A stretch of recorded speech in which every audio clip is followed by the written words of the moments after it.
श्री स्वामी समर्थ. आपल्या घरात नेहमी सुखसमृद्धी नांदावी, घरात नेहमी बरकत राहावी आणि घरातील शांतता कायम टिकून राहावी यासाठी आपण नेहमीच प्रयत्नात असतो. आपल्या घरात अखंड लक्ष्मीचा वास असावा असे प्रत्येक स्त्रीला वाटते आणि त्यासाठीच घरातील स्त्रिया अनेक व्रतवैकल्य, पूजापाठ करण्यात नेहमी मग्न असतात. पण आपल्याला माहीत आहे का, माता लक्ष्मीला नेहमी प्रसन्न ठेवण्यासाठी आपण जर आपल्या घरात नियमितपणे स्त्रीसूक्ताचे पठण केल्यास आपल्या घरी अखंड लक्ष्मी वास करते. पण आपण स्त्रीसूक्त कसे वाचावे आणि किती वेळ वाचावे हे जर आपल्याला माहीतच नसेल तर मग आपला नियमितपणे स्त्रीसूक्त वाचनाने काहीच फायदा होत नाही असे तुम्हाला नक्की वाटेल आणि स्त्रीसूक्ताबद्दल आपल्या मनात नेहमी संभ्रम राहील. या व्हिडिओमध्ये आपण स्त्रीसूक्ताच्या वाचनाबद्दल सर्व माहिती घेणार आहोत.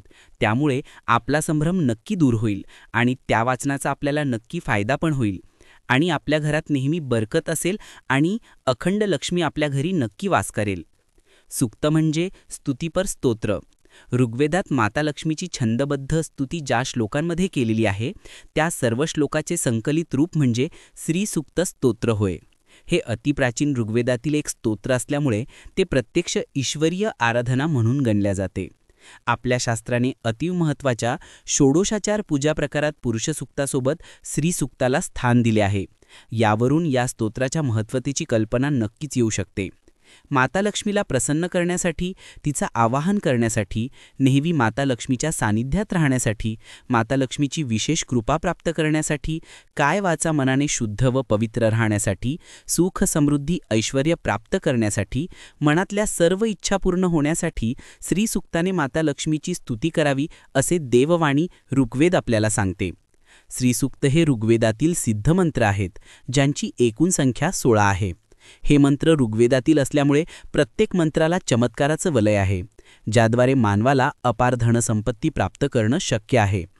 भक्तिमय आणि पूजनीय भावासहित दररोज सकाळी माता लक्ष्मीची आराधना आणि नियमात आणि विधीपूर्वक श्रीसूक्ताचे पठण केले असता त्या व्यक्तीचे नशीब उजळते, त्याला शुभवार्ता प्राप्त होते, त्याला त्याच्या सर्व कामात मोठे यश मिळू लागते, अचानक आर्थिक लाभ होण्याचीही शक्यता असते आणि ऋग्वेदानुसार श्रीसूक्ताने माणसाचे कल्याण होते यात तीळमात्र शंका नाही.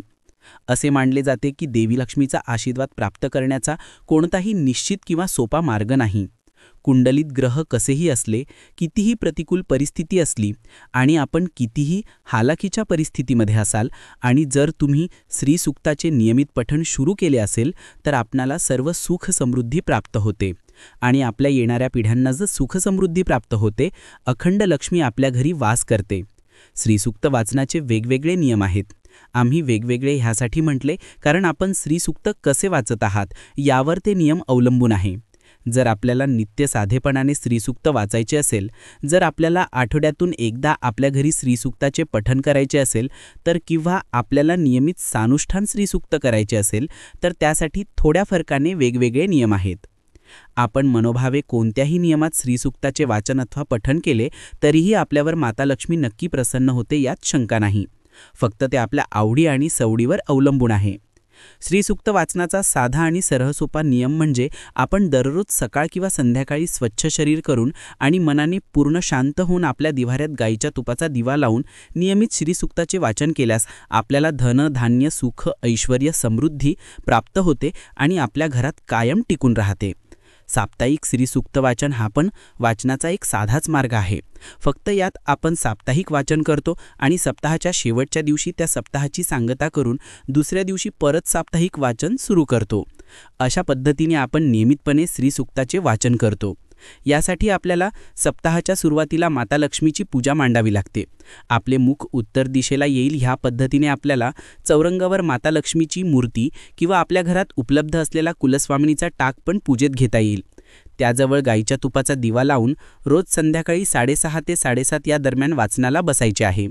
देवीची पूजा करून मग वाचन सुरू करायचे. असे सप्ताहाचे 6 दिवस करून 7व्या दिवशी 16 वेळ श्रीसूक्त आणि 1 वेळ विष्णू सहस्त्रनाम वाचायचे आणि मग नैवेद्य दाखवून साप्ताहिक पूजेची सांगता करायची आणि दुसऱ्या दिवसापासून परत साप्ताहिक वाचन सुरू करायचे. असे नियमित वाचन केल्यास आपल्याला नेहमी बळकत राहते, आपल्या धंद्या व्यवसायात आपल्याला नुकसान होत नाही, आपल्या घरात अखंड लक्ष्मीचा वास राहतो आणि प्रसन्नता कायम टिकून राहते. नकारात्मकता आपल्या घरात प्रवेश करत नाही. हृदयचक्र किंवा आज्ञाचक्रावर श्रीसूक्त वाचू शकतो। सर्वप्रथम शुचिर्भूत होऊन आपल्या आसनावर बसून प्राणायाम आणि आचमन करून आपल्या आसनाची पूजा करावी। आसन पूजा करताना म्हणायचं आहे, ओम अस्य श्री आसन पूजन महामंत्रस्य कुर्मो देवता मेरु पृष्ठऋषी पृथ्वी सुतलम छंदः आसन पूजने विनियोगः। हा मंत्र म्हणून थोडे पाणी आपल्याला जमिनीवर सोडायचे आहे। नंतर आपल्याला जमिनीवर पाण्याचा त्रिकोण काढून खालील मंत्राने जमिनीची म्हणजेच आपल्या धरतीमातेची पूजा करायची आहे। धरतीमातेची पूजा करताना म्हणायचे आहे, ओम पृथिवी त्वया धृता लोकाः देवी त्वं विष्णुनाम धृता त्वां च धारय मां देवी पवित्रां कुरु च आसनम। ओम आधारशक्तये नमः। ओम कूर्मासनायै नमः। ओम पद्मासनायै नमः। ओम सिद्धासनायै नमः। त्यानंतर आपल्या गुरुचे, गणपतीचे, माता पार्वतीचे, आपल्या पितरांचे आणि आपली इष्टदेवता इत्यादींचे स्मरण करून आणि पंचोपचार पूजा करून एकदा पुरुष सूक्ताचे पठण करावे। त्यानंतर आपल्या हाताच्या एका बोटाचे स्मरण करून खालील मंत्र म्हणायचे आहेत।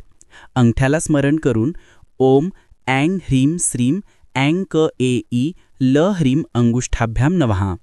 तर्जनीला स्मरण करून ओम ऐं ह्रीं श्रीं क्लीं ह स क ह ल ह्रीं तर्जनीभ्याम स्वाहा। मध्यमाला स्मरण करून ओम ऐं ह्रीं श्रीं सौ स क ल ह्रीं मध्यमभ्याम वषट। अनामिकेला स्मरण करून ओम ऐं ह्रीं श्रीं ऐं क ए ई ल ह्रीं अनामिकाभ्याम हुम। करंगळीला स्मरण करून ओम ऐं ह्रीं श्रीं सौ स क ल ह्रीं करतल करपृष्ठाभ्याम फट। अशा पद्धतीने आपल्या बोटांचे स्मरण करून आणि यथासांग मंत्रपूजा करून मग आपल्याला आपल्या 6 अंगाचे म्हणजेच षडांग असेच मंत्रपूजा करायची आहे।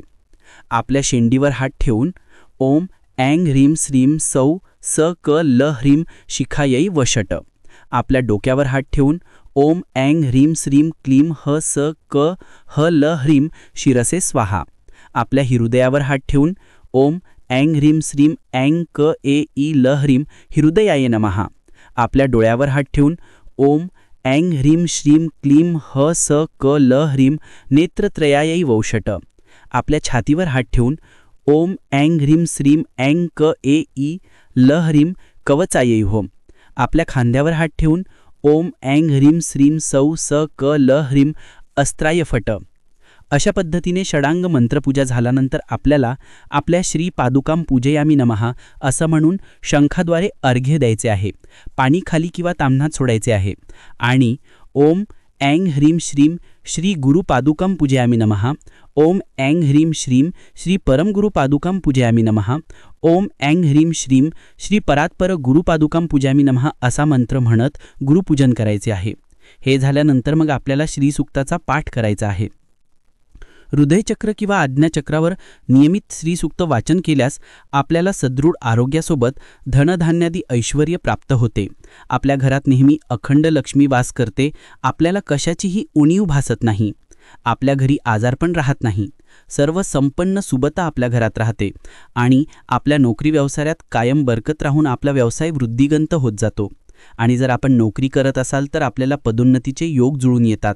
कोणत्याही कारणाने घरात पैसा टिकून राहतो आणि अचानक धनलाभाचेही योग जुळून येतात।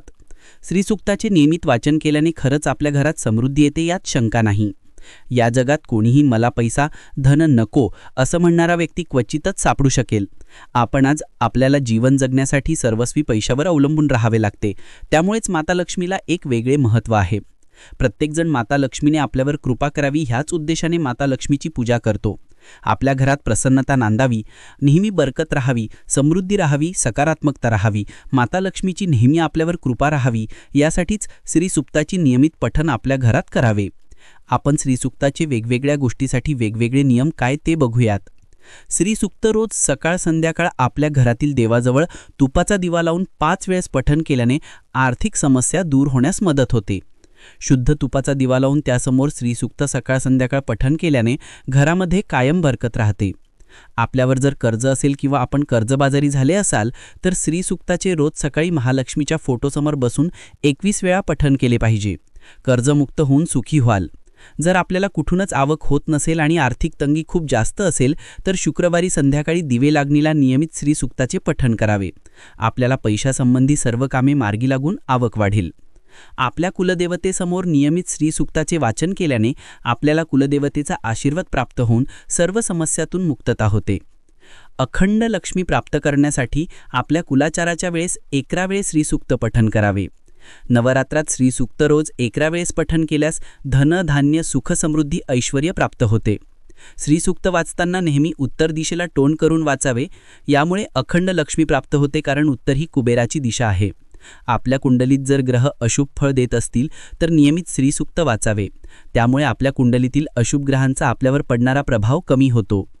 श्री विष्णू आणि महालक्ष्मी यांच्या फोटोसमोर किंवा मूर्तीसमोर श्रीसूक्त 16 वेळेस आणि विष्णू सहस्त्रनाम 1 वेळ असे पठण केल्याने आर्थिक स्थिरता आणि सुबत्ता लाभते. श्रीसूक्त हे ऋग्वेदातील मंत्र असल्यामुळे शास्त्र असे सांगते की जिथे रोज श्रीसूक्त पठण केले जाते त्या ठिकाणी कायम माता लक्ष्मी अखंड वास करते. तुम्हाला हा व्हिडिओ आवडला का? आवडला असेल तर नक्की लाईक करा आणि शेअर करा. या चॅनलला सबस्क्राईब करायला विसरू नका. श्री स्वामी समर्थ.